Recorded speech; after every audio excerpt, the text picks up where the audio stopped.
advocacy. This is the show you come to learn.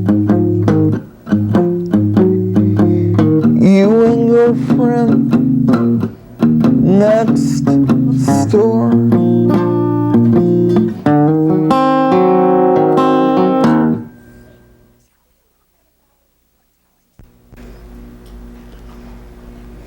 Hi, my name is Sam Atto, and this is the Self-Advocacy in Action television show. Today, we're going to talk about rights and self-advocacy, the rights of people with developmental disabilities. And today we have two guests. One, my very good friend from Rivershore. Hi. What's your name? Richard Hermanson. Yeah. And by him we got Mike Gettings, from People Incorporated. yeah. And my first question is to Richard. Self-advocacy has been around for a long time. What do you think that people with developmental disabilities need to know about self-advocacy? One of the things they need to know is able to use their voice for things that they want, learning to advocate for themselves. And that's important. Yes. There are some situations that people with developmental disabilities have been having trouble with. And this question is to you, Mike. Okay. Sometimes when a person lives in a group home, that they might have trouble to go places if they have an accident, like if they fell. And the situation arose when the staff says, you're not allowed to go anywhere because you broke your foot. Now, from a quality assurance point of view, does that staff have a right to say that? No, Sam, not from a quality assurance standpoint, or from a standpoint of, as you said earlier, maybe on rights as well. I don't think anybody can be restricted from going somewhere because they broke their leg. They would have to. There could be restrictions, but there would more be medical restrictions or a restriction from a doctor in terms of mobility. But no, if a staff member if that came out from a staff member, that would be questioned. Could be questioned by someone there at the house, or questioned later by the person living there. The person with a disability who lives there could question that as well. Richard, would you say the self-advocate would have a right to decide if they're going to go somewhere? They have that right to go, and if they don't want to go somewhere, they don't have that right. They also have the right to go somewhere, to go out in community, be involved. They have that right. It is difficult sometimes for people with developmental disabilities. What I know now is DAHABs they only get paid if the individual is there. So if the individual isn't there, that the DAHAB doesn't get paid because that person isn't there. Now, Richard, do you think that just because the self-advocate isn't there, that they should be forced to go there so the agency would get their money? I don't believe that's the case. The person should have his choices of doing what they want to do. If they want to stay home, then they should be able to stay home. If they want to do something else instead of going to DAHAB, they should be able to do that. Like if they wanted to go, instead of going to DAHAB, they wanted to help the agency and like file papers or something or do mailings, they should be able to do that. They should have a choice of what they want to do. What do you think, Mike? Yeah, thanks, Sam. I think from DAHAB perspective, my understanding of DAHAB is it can be out of the DAHAB site. You can do community inclusion or interaction with the community. So I think that that there is opportunities to go out of the day hab site and still get paid for that person. But the other part of it is that I think Dayhab has recently gone through changes in terms of regulations. I think as of January 1, there were some changes in regulations. So I'm not that familiar with them, but I still think that the opportunity to go out in the community or do things outside of the Dayhab building itself, if that's what you meant, there's still that opportunity for people to do that. But I agree with Richard, though. People have choices, too, that they have a choice to attend the Dayhab or not. And there are some Dayhabs that are actually without walls, they're called. Dayhabs without walls. They go out in the community. They go in volunteer at nursing homes. They can go to the YMCA and like maybe wipe down the stairs, sweep them, mop them. I've gone to a Dayhab without walls, and they were never inside of a building that much, but they have changed their Dayhab a little bit. Now it's structured where they go to a site and they're trying to work on, because in the morning part they had a lot of activities and the PM didn't really have that much. They're working on getting that better for everybody so that they're not just staying for the rest of the day after lunch, just staying in the building. They're trying to work it out so that they can go out in the community, go to the library, do something. Should they have a choice, either of you? Is choice a big problem within agencies to helping people with developmental disabilities? That's a good question, Sam. The choice, from an agency perspective, there are choices. At the same time, there's regulations that govern how a program is run.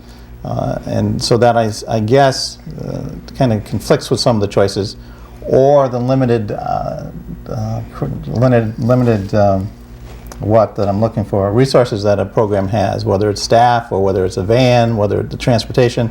So there's choices, but there's sometimes conflict in choices where people might want to go to different activities, or for example, to my example in a group home, if there's 4 or 5 people in one group home, and they, during their weekend services, want to go to a variety of services because there's a variety of affiliations, Catholic, Baptist, and whatever. Sometimes that's difficult when there's a limited staff and people have to go to different services. But still, that choice should be there for that person at that particular home. So, choices, that's a good question, Sam. What do you think, Rich? Choices are very important to people. That's one of the issues that was brought up at one of the agencies, that because the person was not able to go out because they didn't have a lot of staff on hand. And then the following week they did have more, and that was a big issue with the person that was getting the service, and he was complaining to me that he couldn't go out, couldn't do anything. The following week he could, he was happy about it. But they're going to talk to the director and see if maybe possibility, like if staff's not going to come in, maybe some other staff could come in and fill in and make it so that they're available to go out in the community. Do you, either one, Richard first, do you feel that a person living in a group home should feel like that's their home? They should feel that it's actually their home. The agency runs the home, but they don't actually live there. They don't actually stay overnight there. They're not there to live there. They're just there to assist that there's no problems with the house. Like if there's a fire, to help them get out, that kind of thing. How about you, Mike? Definitely, Sam. I think that you're right, Richard. It's the person's living at that house. It's their home. The staff and whoever's managing that home has some responsibility, of course, but ultimately it's the house. It's the person living there.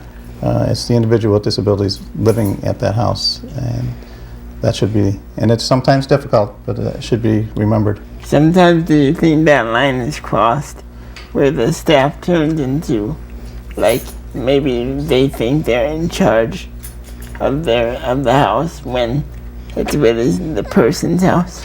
Yeah, I think it's crossed. I think it's a misunderstanding sometimes. I think it's something that because of what the staff or the management at the house, their responsibility is perceived as, they take it to heart and sometimes get involved with, setting things up in a structured way that's easy to manage. And when it's in conflict with people that live there, that sometimes happens.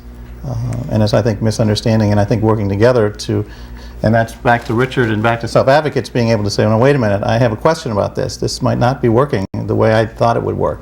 Or this is my home. I was involved with another home in the Southern Tier years ago that down in Derby, New York, and it's a large home, and during the day when staff were there, the staff did what they had to do, but when people with disabilities came home in the evening or in the afternoon, it was not the office anymore, it was a house. So you had to change your way of thinking, that now this is the person that came home, that's their house, and we have to abide by that and understand that. Does that occur most of the time, or is it more to getting staff to remember that that's their home? Yeah, I think it's up to the manager, and that the critical part of a house is the program manager. A tough situation to be in, one of the hardest positions in an agency that provides services to people with disabilities. But that person has to be able to distinguish and as you just asked, make sure people understand that it's the person's home. Despite all the regulations and all the documentation one has to do, it's a home, and you have to balance that and encourage the staff and remind them that it's a home. And some on that, I'm actually a trainer for River Shore, so I'm going to be starting training this new staff that come into River Shore, and that's one of the things that they're like wanting me to help them with, is structuring the staff so that they understand this is their home, this is what people want. They don't want just, for staff to come in and just like take over. That's their life. They want to live the way they want to live, and that's their choice. And I'm going to help assist, staff when they come in and show them the right way of doing things, right way of saying things, and not, going up to someone in a wheelchair and like, I saw occasionally at different places, staff would come in and like touch the wheelchair without even asking, and that's one of the things that a lot of the people in wheelchairs get upset about, is they want them to ask.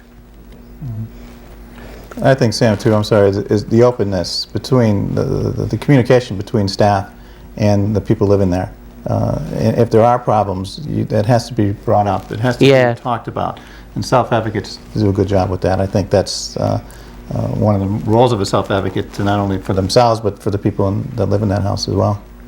So, what if that line is crossed? What would you tell a self-advocate to do?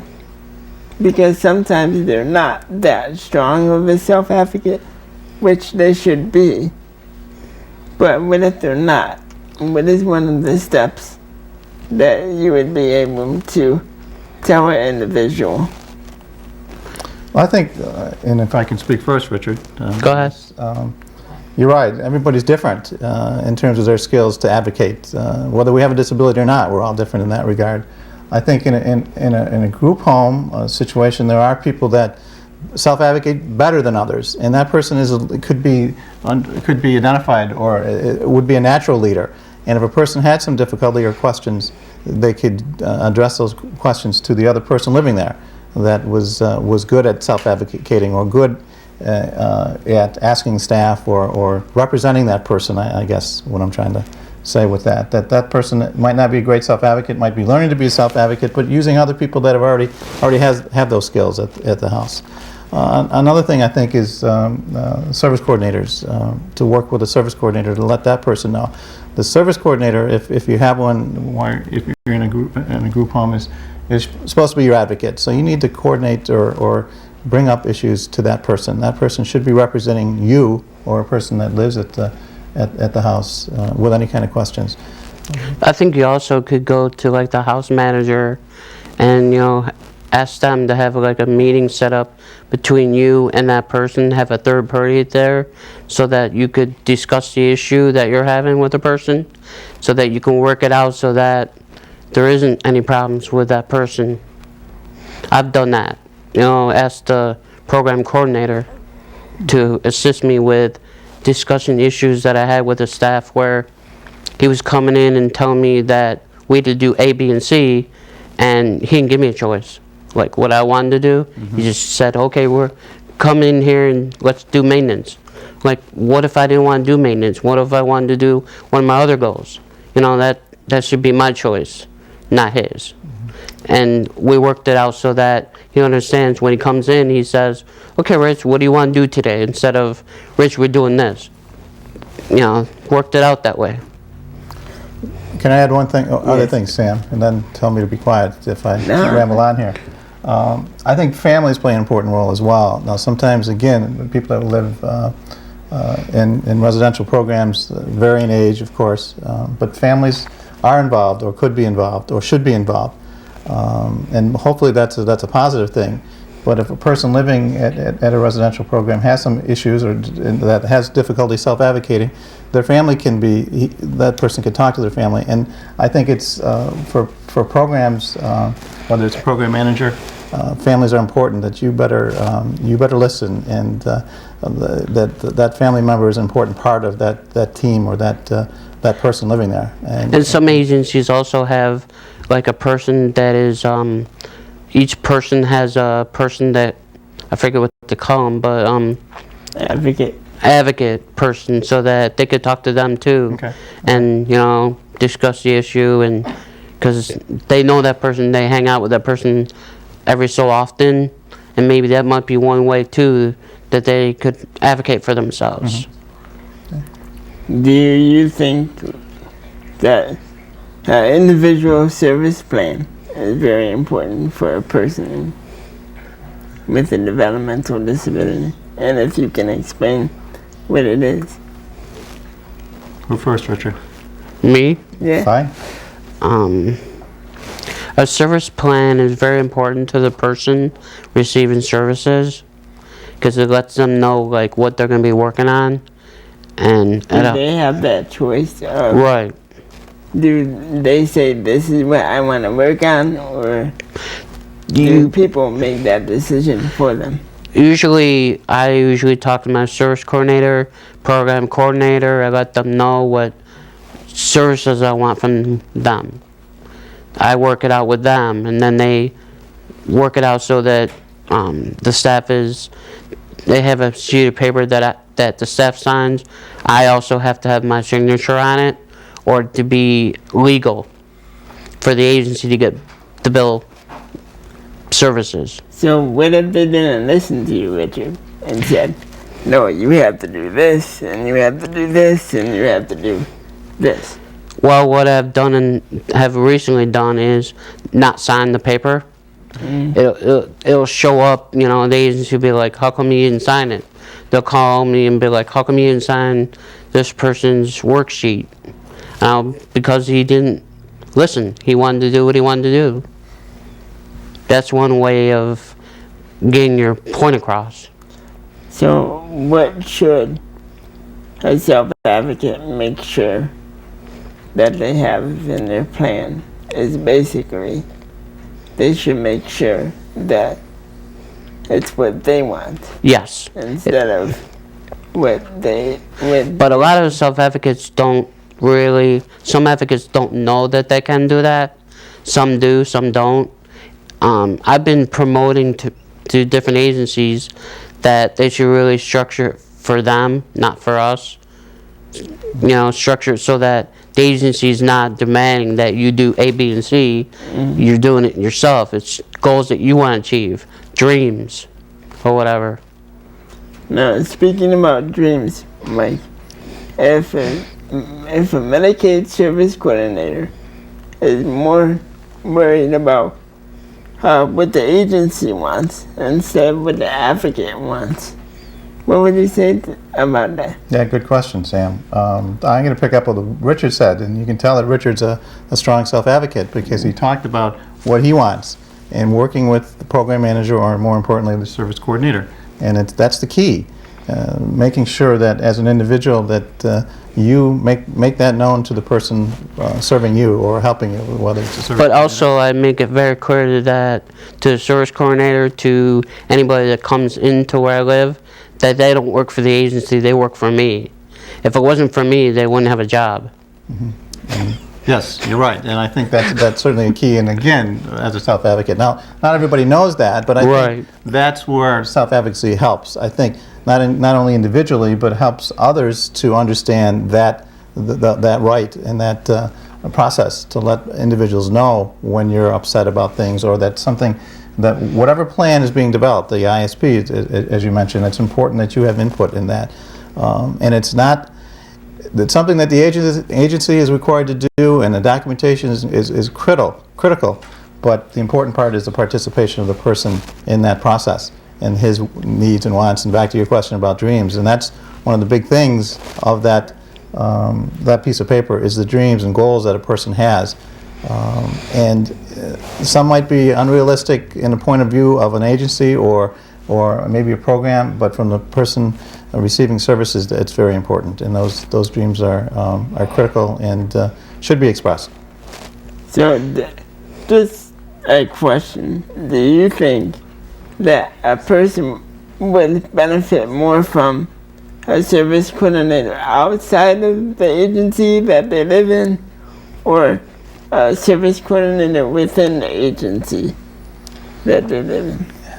Well, my personal opinion is outside the agency, from what I've seen. I think it should be separate, and I think it's actually a regulation that it should be. Maybe not technically outside the agency in terms of under their umbrella, but I think from an advocacy standpoint, it's better when it's away from the agencies that are providing the service. It can be more, that person can be a little more objective, I think, can ask more questions, can be a better advocate, I think, for the person that they're working with.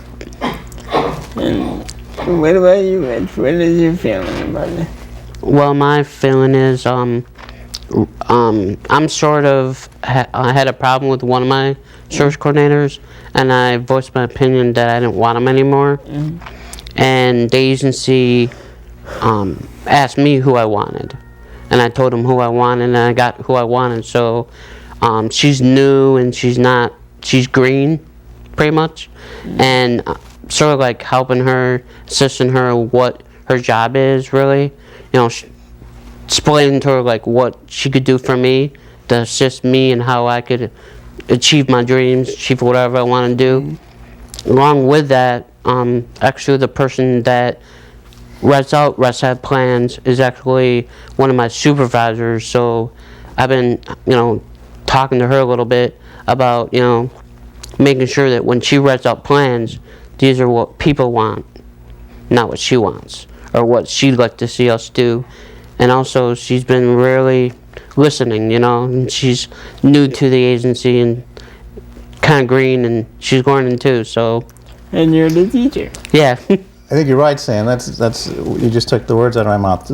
You become a teacher as a self-advocate. Your teaching staff, I think it's a give and take, and I think it's communications, as Richard's saying again, that you've got to express yourself, but help that person that's helping you understand what your goals are, and sometimes that's teaching. Yeah. As you just said. So it's important that people that advocate for themselves understand that they have a responsibility Yes, to do so. To do that. It's important. But if it's broken, if the staff isn't listening to them, And maybe sometimes some people could say, like, for example, we had a staff that went through the process and wasn't for him, wasn't for that person to work with people with disabilities. So, people that work for agencies also should know that if they can't work with people like us, they shouldn't take the job. so what you're saying is, if you're here for the money, leave. Yeah. It's not a real high-paying job anyways, and it really wastes our time And when they come in and don't want to do your rehab plan, how's that help us? It doesn't help, making money is one thing, but we really want people to help us achieve our dreams, do our goals, We want people able to work for us and not have to worry about, this person just coming into the apartment and just like watching TV or something. We don't need, how's that helping us do what we want? Yeah. Just in addition to that, in terms of agency's perspective, and People Incorporated in particular, because I've been involved with them for so many years, there is an effort to train or to help staff or teach staff, again, about what their responsibilities are and the things that you're talking about, listening and working with a person with disabilities, and that it is something that you have to take into account, their needs and their dreams, as you mentioned before. There is training involved with that, a lot of training actually. And then I think self-advocates, the more we look at it, self-advocates are going to be more involved with that training, and should be with orientation, with staff orientation, to better prepare staff for what they're getting into, the green staff. But it's like give and take. Understand. I'm sorry? To help them understand. To help them understand, yes, and to understand that part of it, what their responsibilities are. It is a very unique situation, to be honest with you, because here on one hand you have the agency, and you have the staff, and you have the self-advocate, and the agency is going, we have to help the people, correct? Right. But we need the staff, and if we don't have the staff, we can't help the people. So is the people in the group home more of a product, or are they being treated as people? Well, I'd like to think they're not a product. They're being treated as people. I mean, it's a human service, it's a social service. But you're right, it's also a business, and that's where the conflict comes in sometimes, is the business or the accountability for funding. That gets into a whole nother area, you're right. And there should be accountability. But there again, through training, I think, and you mentioned something as well, and Richard can attest to this. I think self-advocates in the future and have become staff can work with agencies and become part of that agency, not only as people receiving services, but as staff. And I think that's a good thing. That's a positive, and that's a good direction to go in. I mean, yeah, what do you think, Richard? I'm kind of like staff and also get services right now, and it's kind of neat situation that I'm in, because I see both worlds, and I really believe that the agencies should really take upon themselves to take a back seat in the situation, make us more in the front part of the, because if it wasn't for us, they wouldn't have a job. So I really believe wholeheartedly that the agencies should be in the background, us should be in the front. Well, Richard, I would like to thank you for being here today. Thank you for inviting me. And Mike, I would like to thank you for being here. Likewise, thanks. Maybe for you two, we can do this again. I'd love to. My pleasure. And for me, Sam, thank you for watching the show. This is Self-Advocacy in Action. See you later. Bye.